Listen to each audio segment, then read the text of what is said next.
Man, I really want to read this story again, but these bags are such a hassle. I wish there was a collected way to read these. Did somebody say wish? Settle down, Kazam. I got this. Here you go, my man.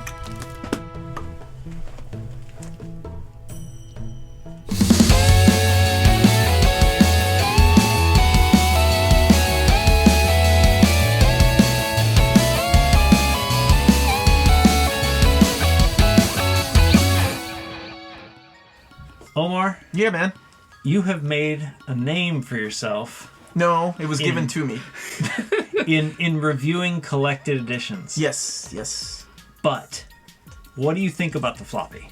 Is that what we're talking about? Do you still buy the floppy, or do you just get the collected edition? Because the reason you're I calling ask, it a floppy. The flop. yeah, the floppy. The reason I ask boomer, is we call it because singles now.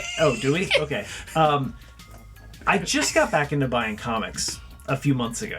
Oh, welcome back. And I'm like walking into comic stores and just picking stuff up and buying it. Okay. Right? So like House of X comes out and it's like, ooh, I'll buy this, and then I'll buy the next one, and then I'll buy the next one. Do you know how much this is worth? Why are you throwing these around? And Nothing anymore. yeah, and it's like, because I was buying digital comics forever, and we talked about that in a different episode. But like now I've got these floppies, and I like having the floppies. Okay. But on the other hand, this is really nice.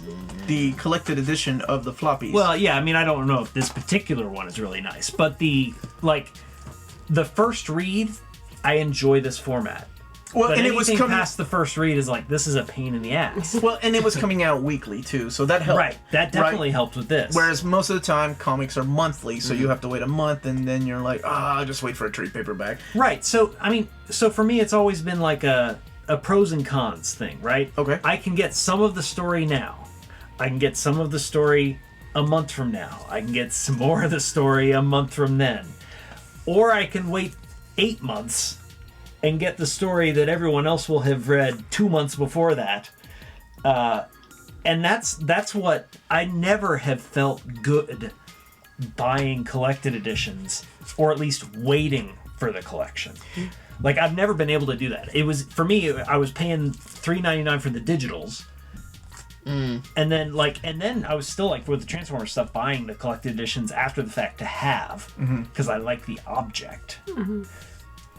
But where are you right now? I mean, obviously, I think it's pretty clear where your resources are going. But, I mean, how do you put up with the, like, wanting to read this story? I mean, I know you were getting House of X to read and review. Like, I was, yeah. So I still read monthly titles, believe it or not. There are some titles that I still keep up with. Or I'll wait a couple of months and read them digitally through Comixology or the Marvel Unlimited app. Like, whether it's X-Men. Every time they revamp the X-Men, I'm like, ooh, I feel like 15 again, and the X-Men are blue and gold. This is going to be amazing. And sometimes they're not. And this time, I don't know, it's been really good. And then Batman, I keep going back to Batman, Superman, Justice League. Even when it's trash, I still read it. But for me to own them, I have to have it in collected format. And I think part of that had to do with the change in the way that comic books became collected editions. Because when you and I were collecting comics back in the 90s, 80s, and 90s, we didn't have trade paperbacks. I can think of one or two trade paperbacks, but they were rare. You couldn't count on a trade paperback. You go to a comic book shop and they may have, and it was always the same thing: Dark Knight Returns, Batman Year One, Watchmen, and things like that. Yeah. And that was it. I mean, that was it. Yeah. So the big stories got collected. When I left comic books in the 90s and I came back in the early aughts, it was like 2002, 2003 was a huge year for collected editions. And I have a theory about that, actually, because those were also the years that manga made it huge in America. Like, I don't know where Tokyo Pop was licensing just about every freaking title coming from Japan. And seriously, it was Viz, Tokyo Pop, making it that $9.99 price mark look so good to a lot of people here in America, because they were used to paying, $2.99 or what for a single 22, 26 page comic book. So the sales were insane for manga. So much so that both Marvel and DC started doing a digest-sized books. Yeah. Like for kids, right? Like the marketing, Runaways and Runaways. Most of their Tsunami line, which Yeah. were smaller formats that look like a manga, right? In the same kind of like size and everything. And putting it in the manga section at Barnes & Noble and places like Walden Books and things like that. That's how So long ago it was. that was the golden age of the collected edition, I think. Because Really? Because As it was... opposed to now? Yeah, now when, this is the silver age. When you can, like, at least have a reasonable expectation that every story Yeah.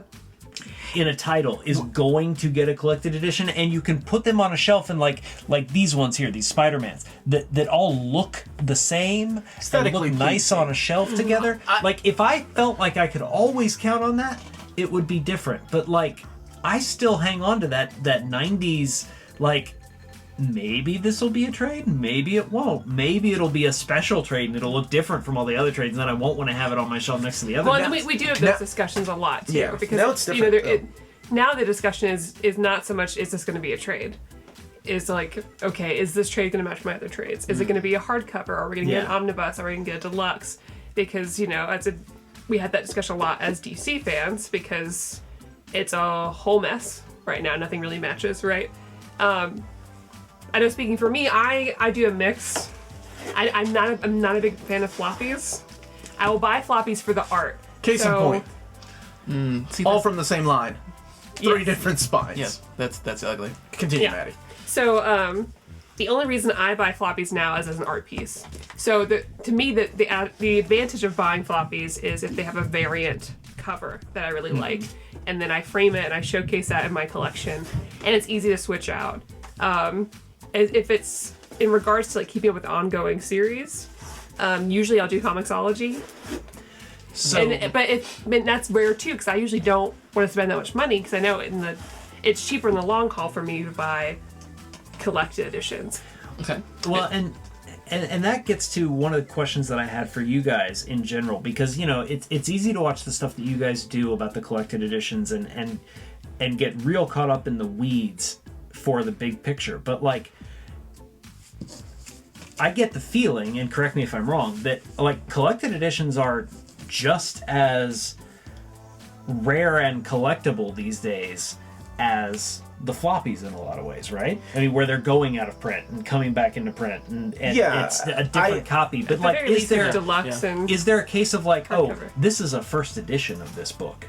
Like, is there that like there is with book collecting? No, Because I feel like that's what you're missing out on too with the collected editions as opposed Yeah, to the floppies. Like, value this of is something, the first right? printing of this House of X #1. Although I will say that we're starting to get variant editions of collect editions too. Really? So there is well, that. for example, this is the House of X and Powers of 10 hardcover. This is the standard edition that's going to be available at places like Amazon and Barnes & Noble. Whereas comic book stores or cheapgraphicnovels.com will have the variant direct market edition, smaller print run, and it has another different cover on it. So we do have that. I get a lot of questions, not so much so these days, but about a year ago when I started doing this, a lot of people were like, should I buy an omnibus as a profitable thing to sit on? And there's a difference between buying, I always say no, by the way. The answer is no. No. There's a difference between buying this for $3.99, or I'm sorry, Right, this is and the then first getting issue, it, like, graded. $6.99, Yeah. and then getting a omnibus, which is retail $99 or $150 to. First of all, they take up a lot of space, and you're gonna sit on 10 of those. You're gonna run out of room. But one of the things that you said, though, things are different now when it comes to writing. Back in the early aughts, this is why I said it all kind of began in the early aughts. A lot of writers at Marvel and DC were told, either by editors or whomever, that you're going to start writing for trade. That's what it was known as, right? Writing Right. for trade, which means, what does it mean? Back when we were reading comics, 1 or 2 issues was yeah. a story arc, right? Nowadays, it's 6 issues. At least. And that finishes that particular story, unless it's a continuing thing.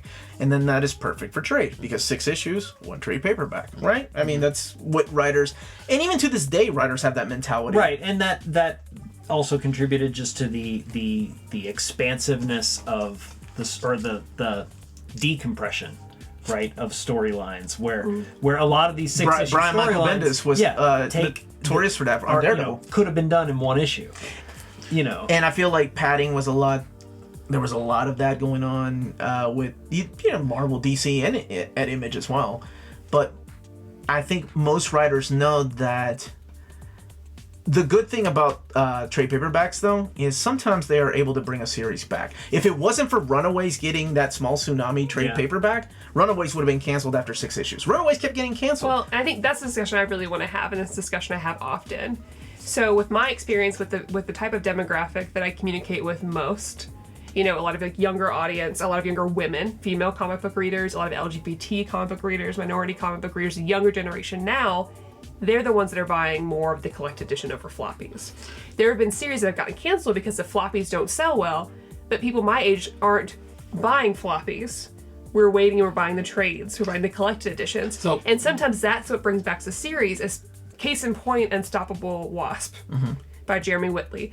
As far as floppies go, those did not sell well, which ended up having the book be canceled, the series be canceled. But trade sales did so well that it got brought back. So is that a case of like the publishers still haven't caught up with their own new model?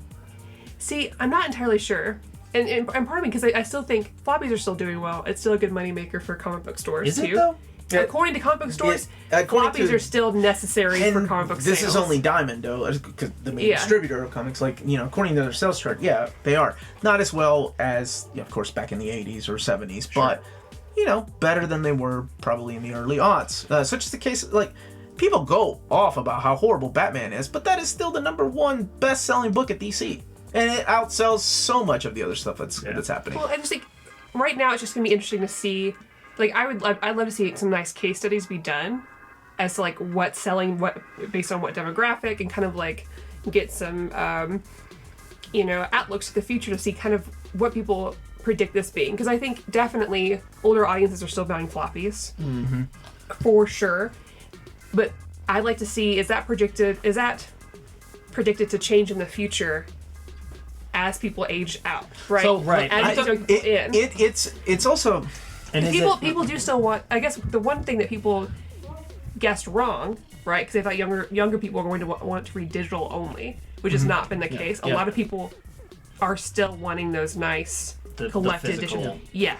Let me talk about my experience with this. I don't buy as many comic books as you guys do, but there are certain things that I want to read and have a physical comic book of. I have the Comixology app, I have the Marvel app, but I don't like reading on a screen. I like the physical thing. And I've asked you, which version of Black Panther should I get? Should I buy each issue? Or should I buy a trade? Or should I wait for the hardback? And I like having, you were talking about, do you all want to get the story right now and as quickly as possible for everyone else? I can wait. I'm one of those guys where you can have a biscuit now, or I can give you 2 biscuits in a month later on. So I'm okay. When it comes to comic books, I am this way. So I'm okay. Popeye character. I'll gladly pay you for a hamburger. I mean, cookies, not biscuits. But I am okay with waiting for the story to complete and be in one single book, so I don't have to go and try and get each one. Now, I love the art on each of these floppies. I love the art. Guess what? They're all in there. But they're all in there. Yeah, but if I have one book that I can go through and read the thing, and then I'm done, I get the cool story, and I also like how these things are just 6 episodes or 6 issues, and I'm good. So I am definitely the audience of, I will like this format. Now, then I've also asked you about omnibuses. I don't want to allocate $90 toward an omnibus when I can just get a trade that's cheaper that has most of the story that I'm looking for anyway. I use it for diapers and video games. Part of the thing that got me collecting these is we are at the age where now we have this wonderful back catalog, right? It's not like Marvel and DC have just started making comics, right? So it's not like they have 4 or 5 trade paperbacks and you're waiting on a brand new one. It is exciting to see smaller publishers like TKO come out, right? Oh, yeah. And you're like, oh, awesome, I got every single TKO comic. Whereas Marvel and DC has thousands of issues of catalog they can do. So I get excited when a new Daredevil Epic comes out, right? I've talked about the Epic collections, how they're some of my favorite formats. And so the Epics have a number in the back, which is a wonderful idea, where the volume is, what years it was. But on the spine itself, it just has the title of this is an example, Wolverine book. So I get excited when a new Epic gets announced, filling in those gaps, those holes, right? Because as these things, you probably don't know this, you know this, when these things come out, they don't come out in chronological order. Like, you don't get a volume 1 of Spider-Man Omnibus and then immediately a volume 2 next month. It's been 13 years since Amazing Spider-Man Omnibus Volume 1 came out. We just got a Volume 4, but they also jump around. They go like to Venom's first appearance, they go with the fight with Carnage, they go to the Clone Saga. So it's like they're collecting big storylines. And as I look at my X-Men and I think, like, because I'm doing, in December, I'm doing my top 30 most wanted X-Men omnibuses. I'm looking, I'm like, what the hell else? 30. Omniboo, by the way. Omniboo, is that what it is? Okay. Omniboo. Omnibuy. I was told how to pronounce it. So, as I look, I'm like, what the hell? I have nothing to bitch about because they have really captured just about every one of my favorite X-Men stories. So I'm looking at that, right? But that's just the X-Men. Whereas Spider-Man or Daredevil hardly have any omnibus. Well, Daredevil mainly. Right now I'm collecting floppies for the Titans run, right? Because that was never collected. So it's the one exception where I am collecting floppies because I meant to find it myself. But that's a bit of a different thing. But like I find myself going back now and buying, like I've picked up a couple of floppies from the Transformers More Than Meets the Eye book, which I have, the entire run. And they're not all out yet, but when they come out, I have them all pre-ordered. Oh, okay. But just the idea of like I have that whole run. That's pretty neat. Of the original thing is attractive to me, and I like it. So even on top of I want the story now, I still like having the original books. And I know where you're coming from because when I used to read like X-Men and X-Factor, I loved going to the comic book store, getting that issue. That's part of it too. Regularly. It's like the excuse to go to the comic book store and see what's there. The guys know who we are. We're all talking about stuff. It was a cool ritual to be able to go in, and I knew once a month I could go and get this book and like read it, enjoy it, wait for the next thing. Like, and luckily, you can still do that too, which is nice. Like I say I don't buy floppies. I bought one last week that I had ordered in, but special occasion. And I get in there and I talk to the dude for like 40 minutes. So luckily that's cool. It's the experience of going. That was my favorite thing about working at a comic book shop was talking to the different people that would come in and like suggesting books to read or like books for kids, and everything would either go back to X-Men or Duck comic books, but that was just me. But were we able to answer your question? Well, I just wanted to talk about it because I get it and I don't get it at the same time when it comes to, I guess, a collection of this volume.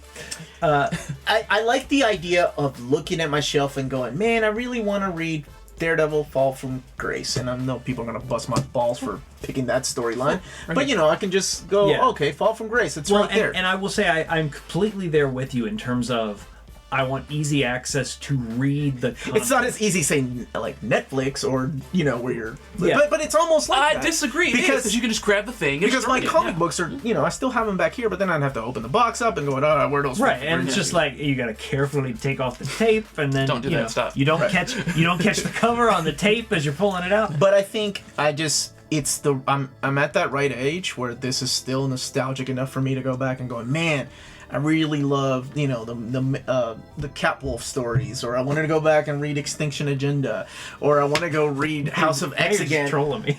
Extinction Agenda was great. You're thinking of Executioner song. You're right. Just pull it off my shelf. That's what I want. And the way that I see omnibuses are the same way that you and I look at limited edition video games. It is the top notch. The distillation. I have to own it. Yeah. Like the Criterion Collection. Yeah. Yes, and no, but more like a really expensive version of a movie that you've seen 100 times, right? Yeah. And I really like oversized artwork, and that's why I get them that way. The artwork's beautiful. And you put them in chronological order, and man, it makes me happy just looking at that. I know a lot of you watch this channel for Omar's collected edition videos, but fuck that guy. Floppies are better. I mean, in some limited circumstances. Anyway, please like, subscribe. Thanks for all the support that you've given us, and if you'd like to support us, check out our Patreon and our Redbubble, and we'll see you next time. I'm referencing back to when he was like, I don't know you white people songs or you people songs, and I was like, Billie Eilish? But then my brain just waited a while to say that, and then it was out. Didn't that just happen? I don't know what a Billie Eilish is. Wait, are you making a reference back yourself and something that actually just happened? Yes. You're the problem. Teen and brain. Okay.